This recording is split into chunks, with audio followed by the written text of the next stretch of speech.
Yo, kembali lagi di channel Vokauser Anime. Jadi kali ini kita akan kembali ngelanjutin alur cerita dari Strongest MacArthur ya guys ya. Udah sangat lama kita nggak ngebahas ini lagi. Jadi kalau teman-teman udah lupa dengan alur ceritanya, di deskripsi di bawah semua partnya udah lengkap baret lah pokoknya. Dan di deskripsi di bawah juga ada link traktirin kopi bagi teman-teman yang mau traktirin kopi untuk membantu channel ini agar bisa selalu up to date dan bisa update tiap hari lah. Oke lah, tanpa berlama-lama lagi langsung aja kita mulai alur ceritanya. Di part terakhir sebelumnya, dengan sisa kekuatan yang ada, Ark membekukan mayat Jagrete, si wanita racun, untuk menghentikan magic defense racun yang terus aktif meski dia telah mati. Tak lupa Ark menyuruh Kapten Aundry untuk membawa mayat retainer tersebut ke hadapan dewan, sekaligus ngasih pelajaran pada si Kapten kalau Ark yang umurnya masih muda bukan Lance yang bisa dia remehkan secara strategi maupun taktik perang. Setelahnya Ark pun pergi dari sana dengan menaiki naga Sylvie, tapi Ark malah ketiduran karena sangat kelelahan. Mimpi masa lalu Ark sebagai Grey kembali berputar di alam bawah sadarnya. Waktu itu kepala panti asuhan Olivia Wilbeck memberikan ucapan selamat kepada Nico, Grey dan juga Cecilia untuk kelulusan mereka masuk ke akademi. Suasana hangat penuh kasih sayang pun berlangsung antara Olivia yang memeluk 3 anak pantinya. Tapi sempat-sempatnya Grey bilang waktu itu, "Bu kepala, beneran gak masalah kami bertiga pergi. Aku bisa kok tetap tinggal dan bantu-bantu di panti asuhan ini. Lagian aku gak pandai belajar seperti Nico dan juga Cecilia." Terus Bu kepala juga udah semakin menua. Sebelum Grey menyelesaikan ucapannya tersebut, Olivia langsung menyentil kepala Grey di hadapan 2 temannya itu sembari bilang, "Aku akan masuk ke akademi sekalipun harus kupaksa. Bertahun-tahun membesarkan pembuat onar sepertimu akhirnya terbayarkan juga. Kau nggak mau pergi karena masih ingin berbuat onar, bukan?" Sontak Grey bilang kalau pembuat onarnya adalah Nico yang membuat Bu Olivia makin marah lagi. Tapi pemandangan Grey dan Nico dimarahi malah membuat Cecilia tertawa lebar untuk pertama kalinya. Dan entah kenapa ketika mata Grey dan Cecilia saling bertemu, wajah mereka merona dengan sendirinya. Selepas Bu Olivia pamit untuk bikin kue perayaan kelulusan akademi bersama dengan Cecilia, Grey curhat ke Nico kalau biaya akademi itu mahal. Jadi mengirimkan beberapa anak ke akademi itu pasti membuat Ibu Olivia menanggung beban keuangan yang cukup besar.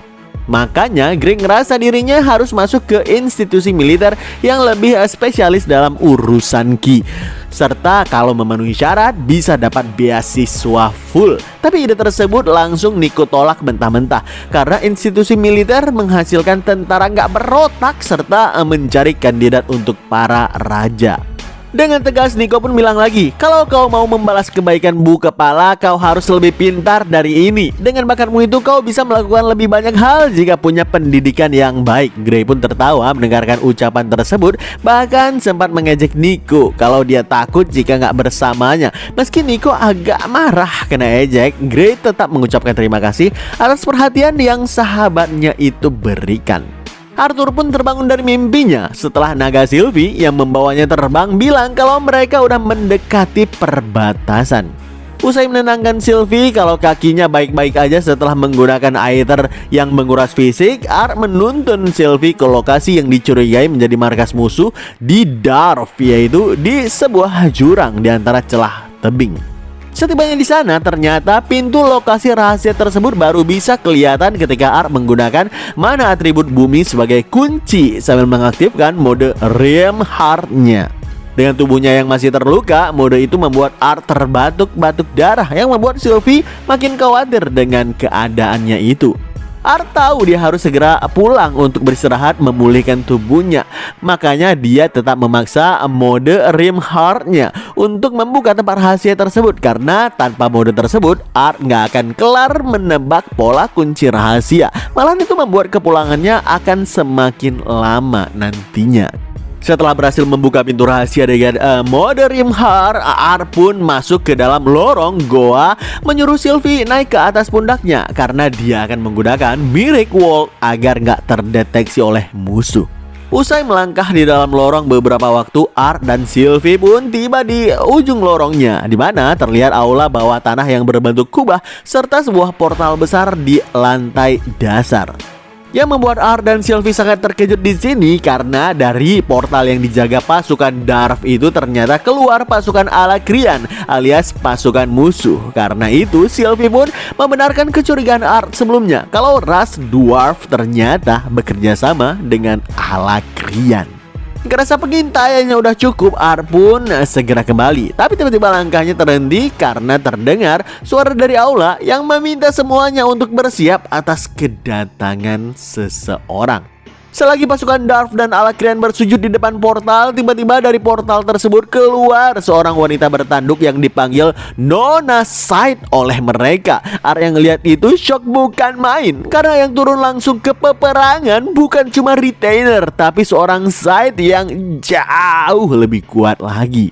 Ketika wanita itu nanya di mana Killrit sekarang, pasukan Alakrian ngejawab kalau komandan Killrit saat ini sedang ditempatkan di dekat pantai utara Sapin dan kebetulan sedang menunggu kedatangan wanita itu sebelum memulai peperangan.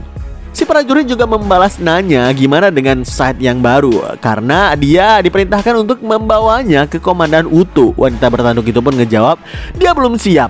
Melzi dan juga Fiesa masih mempersiapkannya. Art yang ngelihat situasi yang sangat mengagetkan ini dari celah lubang di atas bilang dalam hatinya, terlepas dari kecurigaan Dwarf mengkhianati benua di Katen, awalnya aku percaya kami masih bisa memenangkan peperangan ini. Tapi Sylvie sekalipun sampai terdiam saat melihat seorang Side di hadapannya. Dan menurutku itu memang masuk akal. Di balik sosoknya yang kecil dan sikap anggunnya itu terdapat kekuatan dalam jumlah yang benar-benar tak terduga. Aku merasa seperti nyamuk yang sedang menatap datangnya badai. Aku merasakan sebuah keputusasaan. Tiba-tiba kengerian itu semakin menyesakan napas ketika Sylvie berbisik kepada Arthur, dia melihat kita. Ya, wanita bertanduk itu mampu mendeteksi keberadaan mereka meski Art menggunakan Miracle Walk dan mengintip dari celah lubang sekalipun. Spontan jantung Art berdegup dengan kencangnya karena saking tegang keberadaan mereka ketahuan. Namun anehnya respon wanita bertanduk itu cuma tersenyum saja begitu tahu keberadaan Art di sana. Dia bahkan nggak bilang ke pasukan Alakrian yang lain kalau ada penyusup dan berlalu begitu saja ke lorong yang lain. Usai menutup celah lubang, Art yang masih merasa tegang bilang ke Sylvie kalau dia akan terus menggunakan Miracle Walk sampai dia kehabisan mana. Meski kakinya udah susah berjalan karena dia nggak mau keberadaan mereka semakin ketahuan. Meski wanita Side itu juga udah mengetahui mereka berdua.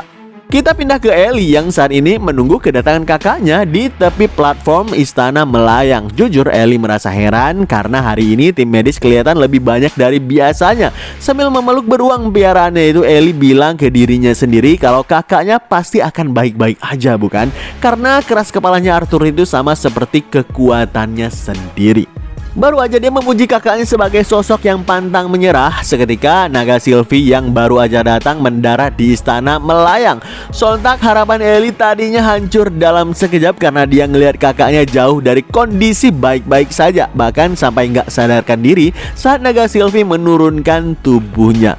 Kepada tim medis yang mengurus Arthur, Sylvie pun bilang dengan lantang, mana core-nya terkuras dengan habis. Dia udah gak sadarkan diri selama 4 menit. Kakinya udah mati rasa dan dia menderita luka bakar kimia yang parah di sisi kanan tubuhnya.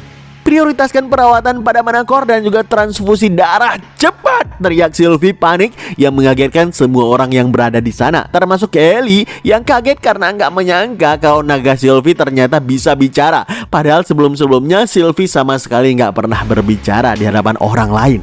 Ngeliat tim medis terbengong cukup lama, Ellie pun ikutan bilang dengan lantang, kalian dengar omongannya, cepat ambil tindakan. Sontak tim medis langsung gerak cepat menandu Art sehingga Sylvie pun berterima kasih kepada Ellie.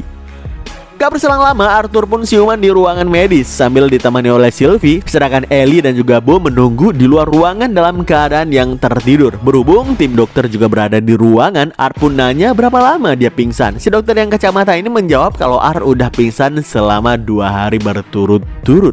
2 hari, teriak Art yang kaget sampai terbangun dari kasurnya. Tapi dia langsung batuk berat sehingga si dokter kacamata pun bilang, "Tenang, kami baru berhasil membuat kondisi Anda semakin sedikit stabil. Saya dokter Mendul, kepala medis di Istana Melayang ini. Izin Anda diperlukan agar kami bisa beralih ke operasi." Mendengarkan Art nanya di mana Komandan Virion karena dia mau berbicara hal yang penting, Mendul pun merespon, "Maaf Jenderal, sayangnya Komandan Virion sedang pergi bersama dengan Kapten Aonri, Kapten Glory, dan juga Jenderal Aya." Art langsung tahu kalau mereka pasti kembali ke perbatasan selatan. Dia pun khawatir kalau mereka bertemu dengan pasukan Alakrian atau bahkan lebih buruknya mereka bisa bertemu dengan seorang Scythe di sana. Awalnya Art pun bilang ke Sylvie, "Sylvie, seharusnya kau pergi peringatkan mereka." Tapi Sylvie menolak permintaan itu karena dia harus meninggalkan Art yang gak sadarkan diri setelah tahu ras dwarf beraliansi dengan Fritra. Itu jauh lebih berbahaya, apalagi pemimpin ras dwarf ada di Istana Melayang tersebut. Art pun kembali nanya ke Mendul di mana Aldir sekarang. Sayangnya cuma Komandan Virion yang tahu tentang keberadaannya. Lagian Mendul hanya pernah melihat Aldir sekali. Daripada itu si dokter memohon dengan sangat agar Art memberikan izin untuk perawatan lebih lanjut. Sambil mengangkat tangan kirinya yang diperban untuk mengecek keadaan, Art pun bilang, "Baiklah, udah dapat diagnosanya." Mendul menjawab, "Sudah, tapi sebelum mulai Anda perlu tahu terlebih dahulu. Saya adalah seorang devian yang mampu menggunakan mana untuk melihat lapisan individu tubuh makhluk hidup manapun. Kerangka, otot, dan juga saraf, semuanya bisa saya lihat." Seiring Mendul mengangkat kain yang menutup kaki Art sehingga terlihatlah tanda coretan lingkaran dan juga silang di kakinya. Mendul ngelanjutin, "Jenderal, cedera Anda punya kompleksitas yang unik. Anda bisa sadar sekarang adalah berkat level mana core Anda dan juga tubuh asimilasi yang Anda miliki. Saya juga terkejut Anda bisa langsung bersemangat seperti ini." "Oke, terus perawatannya apa?" tanya Art penasaran. Mendul juga merespon lagi dan dia bilang, "Cedera di bagian tubuh bawah Anda udah disembuhkan, tapi nggak sepenuhnya juga. Jika Anda ingin berjalan lagi tanpa menggunakan mana yang terus-menerus, kami harus mematahkan tulang dan juga jaringan Anda sehingga secara bertahap dalam jumlah yang kecil. Kemudian mengarahkan agar bisa selaras kembali setelahnya." Pastinya Art shock bukan main mendengarkan penjelasan yang mengerikan itu. Mendul mengakui kalau prosesnya akan sangat panjang dan juga sangat menyakitkan tentu. Tapi cuma ini satu-satunya cara untuk menyembuhkan kaki Art agar bisa kembali beraktivitas secara normal sebagai seorang Lance kembali. Dan itulah kenapa Mendul memerlukan persetujuan dari Art terlebih dahulu sebelum melakukan operasi. Usai menatap Sylvie dengan cukup lama, Art pun bilang dengan tegas, "Lakukan saja. Yang pasti tolong jangan beritahu adikku soal rincian prosedurnya," kata Art sambil melirik ke arah Ellie via jendela yang kebetulan masih ketiduran saat ini. Seiring perawat sel dia yang mengaktifkan Magic Bius untuk membuat Art pingsan, Mendul pun menutup tirai ruangan untuk memulai operasinya. Tapi sebelum tirai itu menutup sempurna, tiba-tiba Sylvie tersentak karena ngeliat Tessia melewati ruang medis itu. Begitu operasi dimulai, maka pikiran Art pun kembali melayang ke masa lalu sebagai Grey. Berhubung waktu untuk masuk akademi udah semakin mendekat, pastinya Grey, Nico, dan juga Cecilia harus melakukan persiapan. Mulai dari membeli buku keperluan akademi, membeli tas, dan juga kalkulator, serta seragam untuk persiapan nantinya. Untuk mendapatkan seragam dan juga buku catatan yang lebih murah, Nico sengaja mengajak kedua sahabatnya menaiki kereta ke pinggiran kota. Berhubung hari itu adalah malam dan juga hujan juga udah mulai turun, Grey meminta kedua sahabatnya agar cepat dalam melangkah. Namun dalam perjalanan mereka melewati jembatan, selagi Nico berjalan di samping Cecil yang perasaannya gembira, Grey malah merasakan ada sesuatu yang aneh. Dalam hatinya Grey bilang, "Perasaan setauku jumlah orang di sini nggak sesedikit ini. Selain itu di sini terlalu sunyi. Kenapa seperti ini?" Buku dari Pegadaian bilang kalau Master Ki bisa merasakan kehadiran Ki orang lain sekecil apapun. Aku mungkin bukan Master, tapi emosi yang kurasakan saat ini seperti aura membunuh. Seketika Grey terperanjat saat menemukan ada sosok misterius di gedung bawah jembatan yang mereka lalui, sedang membidik senjatanya. Karena itu Grey pun buru-buru mendorong dua sahabatnya sampai terjatuh, termasuk belanjaan mereka berhamburan untuk menghindari peluru tembakan itu. Tapi sayangnya peluru itu tetap aja menggores lengan kiri Cecilia yang membuat dia menjerit kesakitan. Makanya Grey pun langsung bilang ke Nico, "Bawa Cecilia menjauh dari sini." "Ya, sebaiknya kau menyusul nanti," balas Nico mematuhi perintah Gray. Tiba-tiba peluru lain melesat ke arah Gray, sehingga Gray mencoba menahannya dengan buku tebal yang jatuh di jembatan. Pastinya Gray pun heran ngelihat peluru yang lebih mirip alat suntik yang berisi cairan. Setelah mencabut peluru suntik tersebut, Gray yang segera kabur dari jembatan pun bilang dalam hati, siapapun yang menembakkan anak panah ini, aura ki mereka itu kuat. Namun siapa sangka sosok misterius itu nggak bekerja sendirian. Dia menyuruh bawahannya untuk berpencar demi mengejar seluruh rombongan Gray. "Terserah mau kalian apakan bocah-bocah itu, yang penting jangan habisi gadis itu," teriak si kawan kepada bawahannya yang juga ikut terdengar ke telinga Gray. Karena itu Gray yang menyusul di belakang bilang kepada dua sahabatnya, "Terus berlari, mereka punya pembius." "Kenapa mereka memburu kita? Kita kan belum mencuri apapun," kata Nico heran sambil menuntun Cecilia menaiki tangga. Gray ngejawab, "Bukan kita, tapi Cecilia. Mereka bilang mereka mau membawa Cecilia hidup-hidup," kata Gray yang membuat mata kedua sahabatnya terbuka dengan lebar. Sesudahnya mereka bertiga terus berlari menutupi tangga gedung bagian luar sampai tiba-tiba Cecilia terjatuh ke tanah karena tersandung.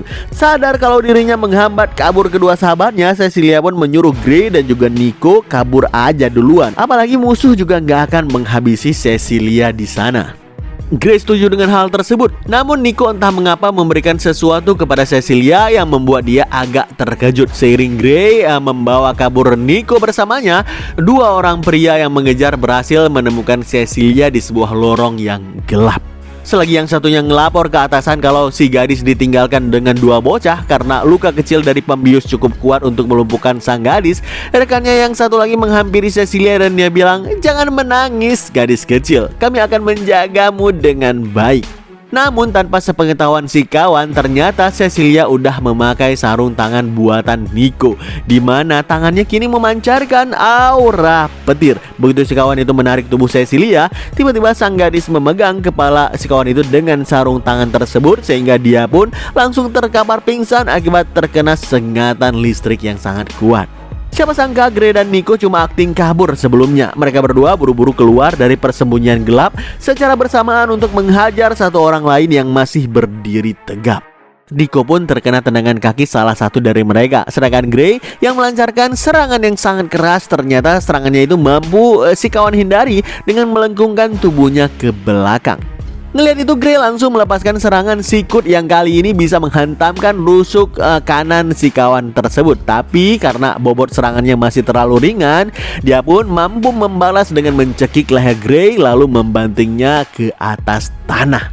Salah satu dari mereka pun bilang, "Potensimu bagus nak, sayangnya kau harus mati di sini. Nggak ada gunanya kau memohon," kata si kawan tersebut sambil terus mencekik leher Gray untuk menghabisinya. Tapi Gray nggak kehilangan akal.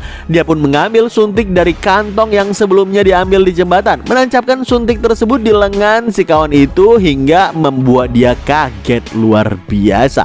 Dengan dosis sebanyak itu, udah pasti orang tersebut pun langsung lumpuh tersungkur di lantai. Sehingga Gray pun bisa lanjut kabur bersama dengan Nico yang menggendong Cecilia. Tapi si kawan yang mereka tinggalkan malah ngasih kabar yang buruk. "Seharusnya kalian menghabisi kami dan kabur, dasar bocah sialan. Kalian gak lagi punya tempat pulang. Udah kupastikan hal itu terjadi." Persis seperti ucapan orang itu, mereka bertiga yang buru-buru pulang ngelihat sendiri kalau panti asuhan mereka terbakar dalam kobaran api yang besar. Gray pun maju paling depan ketimbang dua sahabatnya, menerobos kerumunan warga di sana untuk ngelihat keadaan lebih dekat. Seketika Gray mendapati kalau di depan gerbang panti asuhan udah terbaring sebuah jasad yang ditutupi oleh kain oleh pihak berwenang. Dengan tangan yang gemetaran, Gray membuka kain tersebut dan ternyata itu adalah jasad kaku dari Ibu Olivia yang mereka sangat cintai dengan luka berdarah di lehernya. Air mata pun jatuh tak tertahankan lagi dari pipi Gray saat dia menyentuh tangan Bu Olivia untuk terakhir kalinya. Rasa gak percaya akan kehilangan menyatu memicu teriakan Gray sekuat tenaga di tengah suara deru hujan yang kian deras itu. Tapi kesedihan itu nggak bisa menemani jasad kaku Ibu Olivia lebih lama karena pihak berwenang menarik paksa Gray dari lokasi kebakaran, membuat pandangannya kian kabur oleh air mata. Seketika kalimat "kalian nggak lagi punya tempat pulang" kembali terngiang di tempat Art. Suara itu beriringan dengan isak tangis seorang yang memanggil namanya hingga tetesan air mata jatuh persis di samping keningnya. Art yang akhirnya siuman pun nanya ke Tesiah kenapa dia menangis. Tesiah menyeka air matanya sejenak sebelum menjawab, "Dasar bodoh. Seharusnya aku juga tanya begitu." Siapa sangka tragedi kebakaran panti asuhan di masa lalunya itu masih membekas begitu pilu di hati Art meski dia udah reinkarnasi ke dunia lain sekalipun. Art dan Tesiah pun saling berbicara setelah sekian lama, penuh dengan bumbu romansa yang dicampur dengan kerinduan. Tapi sebelum romansa itu berubah menjadi adegan, tiba-tiba Virion yang mengintip bersama dengan ayah Tesiah terdorong masuk dan jatuh ke lantai ruangan karena pintu itu nggak bisa menahan bobot tubuh mereka yang saling dorong-dorongan di sana. Suasana pun menjadi sangat memalukan bagi Tesiah karena selain Virion dan juga ayahnya, ada juga ibunya, Aldir, Bow, termasuk dengan Ellie. Setelah Ellie melepaskan rindu pada kakaknya, kini giliran Aldir yang perlu berbicara. Aldir bilang ke Art, "Anggaplah ini keberkahan karena kau mampu pulih ke kondisimu yang sekarang. Bahkan dengan medis berpengalaman dan juga Aether, Art, Nona, Sylvie masih butuh eliksir Pearl untuk menyembuhkanmu. Beruntung kau masih punya mutiara wisdom yang dia berikan kepadamu bertahun-tahun yang lalu." Sontak Art pun teringat kalau Winsome dulu pernah memberikan mutiara tambahan baginya. Karena sebelumnya Art juga pernah memberikan satunya ke Tesiah untuk mencegah mana core-nya meledak. "Terus apa kau dan Winsome nggak bisa memberikanku eliksir lain?" Aldir ngejawab nggak bisa, karena begitu perang udah dimulai, memberikan eliksir ke warga benua di Katen sama aja seperti mereka melanggar perjanjian. Usai Virion menyerahkan sisa pecahan pedang Art dari mayat retainer yang dia bawa pulang sebelumnya, Art pun bilang dengan nada yang serius kepada Virion, "Sebelum mulai aku ingin tanya satu hal. Siapa yang punya kendali atas Lance, Mika, Earthborn, dan juga Alfred Warren? Kau atau Rhades?" Gak berselang lama, Art sempat mengecek bekas lukanya yang lumayan parah di depan cermin sebelum akhirnya duduk bersama dengan Ellie di Taman Istana Melayang. Di taman itu Ellie curhat tentang perasaannya yang selalu ditinggalkan oleh sang kakak. Ngerasa dirinya juga ingin berkembang, Ellie pun nunjukin ke Art kalau dia udah mampu menembakkan panah secara akurat. Bahkan menembakkan panah dari mana meski belum sempurna karena duluan menghilang sebelum mencapai target. Ngelihat itu Art pun memuji adiknya yang kelihatan kecewa. "Kau itu belum 12 tahun Ellie. Jangankan menembak sejauh itu. Kebanyakan anak-anak di usiamu itu justru udah kesulitan dalam membuat bola mana." Dan tiba-tiba Helen pun datang ke taman itu sembari bilang, "Sepertinya semua latihanmu gak sia-sia ya Ellie, karena kau berhasil membuat kakak tersayangmu terkesan." Saat Emily menemukan bakat adikmu ini, aku jadi kepikiran ide untuk menambahkan busur dan juga anak panahnya. "Bakat apa emangnya?" tanya Art penasaran. Kini Emily pun menjawab, "Kemampuan untuk membentuk mana murni menjadi bentuk yang detail. Itu kemampuan yang luar biasa dan sangat jarang," kata Emily. Seiring Ellie membentuk bola mana di tangannya, yang bisa dibilang Ellie mampu melakukan manipulasi bentuk mana. Tapi yang bikin Art heran, kenapa Emilia dan juga Helen udah terlihat seperti mengenakan pakaian pesta. Helen pun ngejawab, "Kau belum tahu, malam ini istana mengadakan perayaan. Katanya ada retainer yang berhasil dikalahkan." Ucapan itu pasti membuat Art bingung karena seakan mereka berdua nggak tahu kalau yang menghabisi retainer itu adalah dirinya, Art sendiri. Setelah Art mengganti pakaiannya ke setelan pesta, dia pun menyusul ke aula utama untuk menghadiri pesta yang dibuat oleh Virion. Aneh nih Virion, lagi perang bisa-bisanya ngadain pesta. Oke, di pesta itu Tesiah yang mengenakan gaun cantik bertemu dengan para kenalannya. Mulai dari 3 orang bawahan di skuadnya, Emily dan juga Master Gideon, termasuk dengan Claire yang udah sangat lama gak pernah Tesiah jumpai juga. Ada yang masih ingat dengan Claire kah? Ya, Claire adalah ketua komite disiplin saat mereka masih di Akademi Sirus dulu, di mana Art termasuk salah satu anggotanya. Ngelihat Tesiah dan juga Claire saling menyapa penuh dengan keharuan, Kathleen yang datang bersama dengan Curtis ke pesta segera memeluk Claire erat-erat di tengah suasana merdu musik yang mengalun dengan lembutnya. Mendengarkan Curtis bilang kalau dia sangat mengkhawatirkan dirinya serta menanyakan keberadaannya di sini apakah itu artinya Claire baik-baik aja, Claire pun meminta pamannya yang bernama Caspian agar jangan menunggu karena dia mau reunian sebentar dengan teman-teman lamanya di komite disiplin yang dulu. Selagi berada di balkon istana melayang, Claire dan juga Curtis saling berbicara, di mana Curtis membenarkan kalau dirinya udah menjadi guru di Akademi Lancelot. Sebenarnya Curtis bisa aja menjadi guru di Akademi Sirius, tapi dengan perang yang sedang terjadi ini, Akademi Lancelot sangat ingin mengirimkan para muridnya sebagai prajurit secepat mungkin. Itulah kenapa Curtis menjadi guru di akademi tersebut. Kemudian Claire pun bilang kepada dua sahabat wanitanya, "Kudengar kau juga berlatih di bawah bimbingan seorang Lancia Catelyn. Sedangkan Thesia, kau udah memimpin tim sendiri di medan peperangan, bukan? Aku jadi iri pada kalian. Kalian semua pasti udah menjadi sangat kuat sekarang." Selagi suasananya lagi canggung-canggungnya, tiba-tiba Catelyn pun nanya, "Apa lukamu dari saat itu masih..." Sebagian besar udah sembuh. Luka fisikku memang udah berangsur pulih, tapi mereka nggak bisa memperbaiki manakor milikku. Aku udah nggak bisa menggunakan magic lagi, kata Claire sembari menunjukkan luka parah yang pernah dia terima di punggungnya saat perang di akademi dulu. Hal itu membuat para sahabatnya shock sekaligus iba melihatnya. Tapi kemudian Claire pun bilang dengan wajah yang lega, "Aku menerimanya kok. Sekarang aku berencana membantu sebisaku di institusi pedang Bladeheart. Melatih prajurit-prajurit baru bisa menjadi caraku berkontribusi dalam perang ini."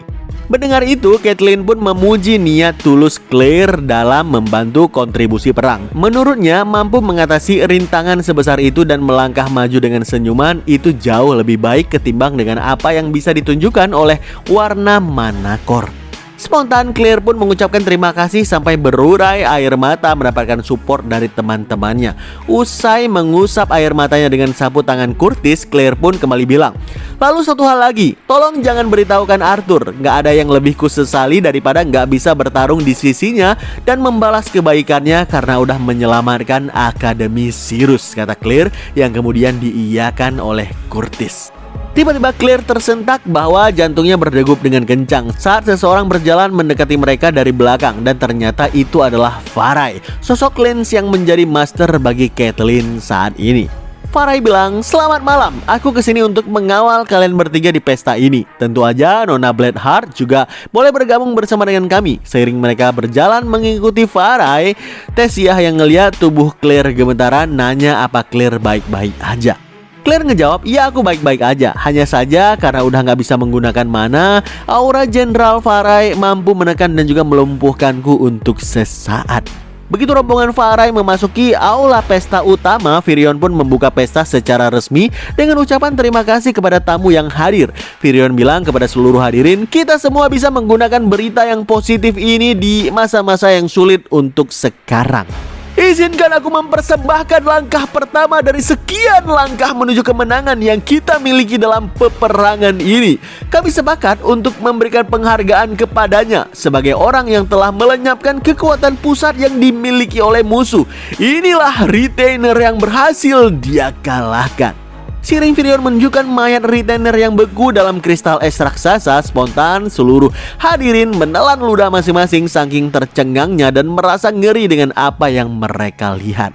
Ngelihat itu, Thesia pun melirik ke arah Farai dan dia bilang dalam hati, "Es ini apa kekuatannya Farai? Enggak, dia sama tercengangnya seperti yang lain." Begitu orang yang mengalahkan retainer itu keluar dari tirai panggung pesta, Virion pun bilang lagi, "Perlu semuanya hadirin tahu, Lance kita yang luar biasa, Arthur Lewin, telah mengalahkan seorang Fritra."